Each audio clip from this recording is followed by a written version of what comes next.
Hey guys, it's Fantasy King here, back again with another AFL fantasy video. To summarize round 7 for me, it was actually pretty good, not too bad.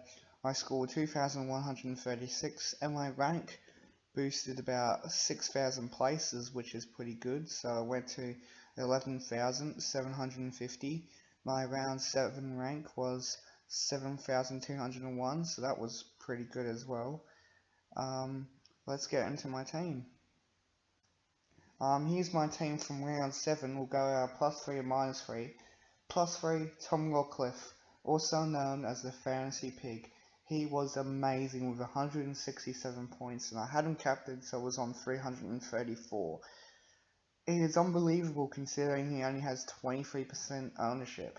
He should be on 100% ownership because his guy averages more points than any other player in the competition easily.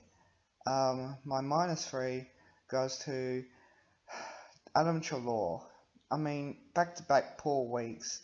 I guess I kind of forgive him, but at the same time, he's also got a little bit of an injured groin, and he's kind of a 50-50 to whether to play or not. But if he doesn't play, I'm still going to hold him, because it's only 1 week tops.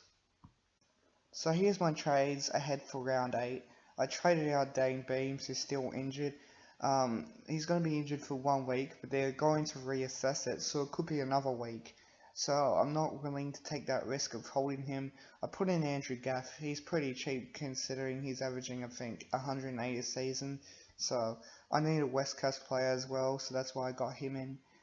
I reckon he'll average around the same as Shuey, and he's like almost 100k cheaper, so that's why I put Gaff over Shuey. And Lewis Melican over Dan Houston. There aren't a lot of good defensive rookies, so I went with Melican. He seems like he's going to make quite a bit of cash, and Dan Houston, who is not going to make the trip to China, despite being a very good first-year rookie. So this is my team ahead for round 8. Taylor Adams could be a potential captain option if you don't have the 3 little pigs, which is Rockliff, Tom Mitchell, and Zach Merritt. I reckon he could go big as well. Sam Doherty, also, I think he is a potential captain option. Rory Laird, I reckon he'll score 100 like he does every other week. Caleb Marchbank, he's just made so much cash. He's so consistent with 70s and 80s. I would hold to the buys. Andrew McGrath should come back this week. Nick Newman's kind of a 50-50, but I'll have replacements, which is Hampton and Melican. Onto my midfield now. Tom Rockliff is my captain again for this week. He will dominate against Hawthorn. Tom Mitchell, my vice-captain, he'll go bananas as well. So you definitely need two of these piglets for this week. Adam Trelaw, he's a 50. I don't expect him to score very well, but I would want him to play, otherwise I have to field Sam Powell-Pepper. Patrick Dangerfield, I think he's back on track for consistent good scoring. Andrew Gaff, I reckon he'll score 100 this week. It was kind of hard for West Coast to score last week against Port despite the win.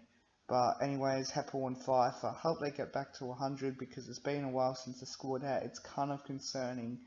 And I probably need a luxury trade coming to buys. Jake Barrett, I hope he plays, otherwise I have to field Sam Powell-Pepper and Balak if Trelaw and Barrett are ruled out. My ruck, Stephen Martin, he's just so consistent, the most consistent ruck in the AFL, easy in fantasy. Toby Nankervis will come back this week. And Soldo is most likely going to be dropped. And he done good for me. I got a little bit of money.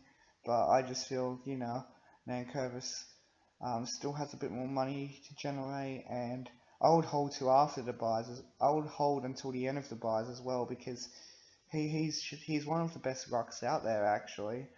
And then we're on to our forward line. Luke Dalhouse is just so consistent. He's the best forward in fantasy so far, in my opinion. Jack Steele should bounce back with a 90 this week. He was disappointing up until the 4th quarter, where he dominated, but His other 3 quarters were kind of mediocre, to say the least.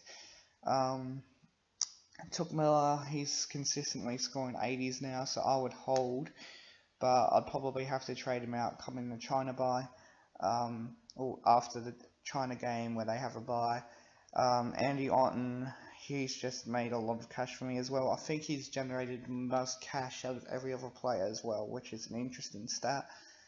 Dan Butler, I reckon he'll score, 50s and 60s. He's just so consistent. He doesn't score very low.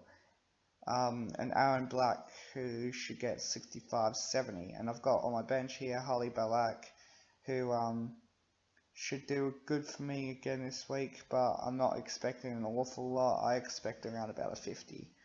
Make sure you leave a like if you enjoyed this video, and I'll see you in the next video where round 8 is completed, and until then I'll see you later.